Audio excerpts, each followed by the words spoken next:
Mulberry trees can get up to 30 feet tall. These guys are massive.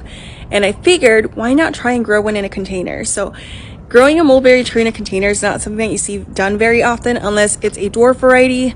But oftentimes the fruit on those are okay, and there's better varieties out there like the Pakistan mulberry, the white Pakistan mulberry, also called the king mulberry, I think. Because they're such vigorous growers, oftentimes it might be a hassle to keep them in a container because you'll have to root prune them, you'll have to manage their size a lot more. The pot will help to keep the tree a little bit more compact, but for the most part, it's a little bit more maintenance because the trees get so huge. And I figured I'd try the challenge this year and see how happy I can keep a Pakistan mulberry in a container. Here's what the tree looks like, and I just picked it up today. It looks gorgeous. I am obsessed with the shape. It's breaking dormancy right now, as you can see here by all these leaves. It's really nice and it's a good size. It's in a 3-gallon pot right now, and it's going to be up potted to a 25-gallon pot, which you can see right there. I still have to mix up the soil and put it in there. The good thing about this tree is that it's not very picky about the soil. It grows really well here in Arizona. It can take the full sun. It's a deciduous tree, so in the wintertime it'll go to sleep. It can be propagated easily through cuttings. I actually thought about buying cuttings and propagating it myself, but for an extra 10 bucks, I was able to get the tree already rooted and ready to go. So I figured I'd do that instead and then take cuttings from this tree this next winter and propagate them then. The Pakistan mulberry variety is really beautiful.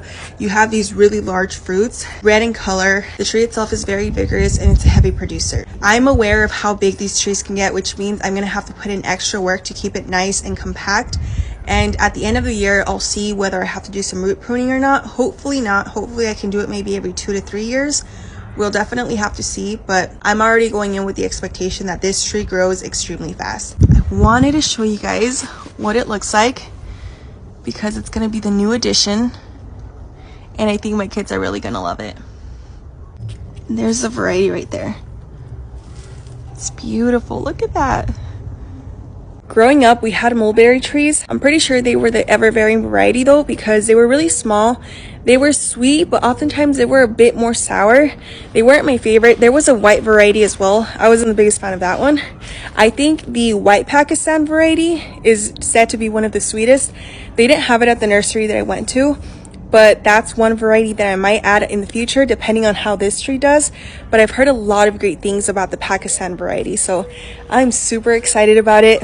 And I can't wait to uppot it with you guys. If you are growing any mulberry trees, let me know how yours are doing, especially if you guys have them in pots, because I feel like that's not seen very often just because of how vigorous these trees are. But I have seen them in ground and they can get huge. So definitely up for the challenge. Let's see how it works out.